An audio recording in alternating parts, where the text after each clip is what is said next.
Hi guys, welcome back to the channel. तो आज का होने वाला है एक long study blog. Holiday homework करना है, फिर सेल्फ स्टडी करना है, पर वेकेशन हुए हैं। बट टुडे आई थॉट कि भाई बहुत हो गया, लेट्स गेट बैक। तो जब से मेरे स्कूल बंद हुए हैं ना, मेरे सर पर इतना काम है कि मैं क्या ही बताऊं।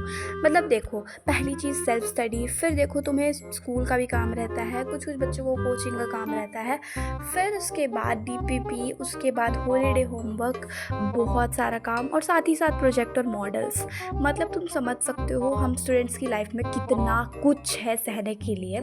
तो बेसिकली यहाँ पर मैं देख रही थी अंजलि मैम का लेक्चर, साथ साथ में मैं नोट्स बना रही थी। जो मैम ने बोला भी था कि तुम लोगों को वर्टिकल नोट्स बनाने हैं, तो मैं वहाँ पर ये कर रही थी।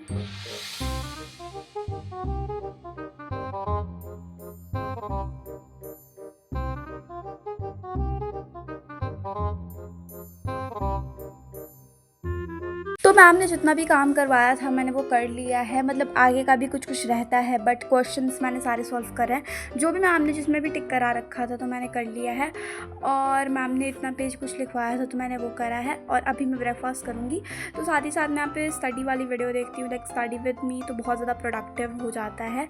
उसके बाद मैंने कुछ देर नाप लिया था एंड उसके बाद मैं फिर बैठ गई थी सॉल्व करने के लिए।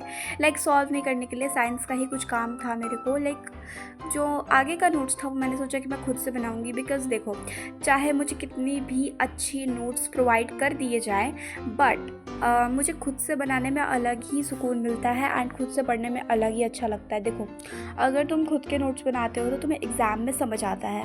देखो, मैम बहुत अच्छा पढ़ाती हैं, मैम ने भी अच्छे नोट्स दिए थे, बट मुझे आगे के नोट्स खुद से करने थे। बिकॉज़ मेरे को लगा कि मुझे खुद से करना चाहिए, बिकॉज़ जब तक मैं खुद से नहीं करती हूँ तब तक मुझे समझ ही नहीं आता है वो चैप्टर। तो यहाँ पर मैं बेसिकली सोच समझ के लिख रही थी, मुझे समझ ही नहीं आ रहा था। बेसिकली ये चैप्टर मुझे इतना गंदा लग रहा है ना, मैं क्या ही बोलूँ। चाहे मैम कितना भी अच्छा पढ़ाए, मुझे समझ में भी आता है, बट जैसे ही मैं बुक खोलती हूँ मुझे लगता है कि मैम ने कोई और ही चैप्टर पढ़ाया और मैं कोई और ही चैप्टर पढ़ रही हूँ। तो तुम लोग बताना कि तुम्हारे साथ ऐसा होता है कि नहीं, बट या मेरे साथ तो हो जाता है यार कभी कभी। और यहाँ पर मैं अभी बना रही थी चैप्टर 1, चैप्टर 2 जो कि है बायो का, द सेल, जो सेल वाला चैप्टर था उसका। और क्लास 8 और 9 में बहुत ज़्यादा फ़र्क है, ये मुझे पता चल चुका है। जी हाँ गाइस, जब से मैं 9 में आई हूँ, ऐसा नहीं है कि 8 के चैप्टर्स मिलते नहीं है, सब मिलते हैं, बट उनका जो मेन मोटिव होता है, जो भी टॉपिक्स होते हैं, वो इतने मैच नहीं कर रहे हैं। जैसे कि जो मैच कर भी रहे हैं तो उसमें जो दिया हुआ है, जो भी लिखा हुआ है, वो मैच नहीं करता है। तो मुझे इतने अच्छे समझ नहीं आ रहा है। और उसी में केमिस्ट्री घुसा दिया जा रहा है, फिर मैथ्स घुसा दिया जा रहा है। मतलब मैम भी कभी कभी मैम हिस्ट्री पढ़ाती है, फिर मैम मैथ्स पढ़ाती है, फिर मैम केमिस्ट्री पढ़ाती है। तो तुम देख सकते हो बायो में सब कुछ ऐड ऑन हो चुका है। तो उसके बाद मेरा टू डू लिस्ट का काम कंप्लीट हो चुका था। बेसिकली यहाँ पे मैंने सिर्फ एक ही काम कट करा है, बट मेरा सारा का सारा काम हो चुका है गाइस।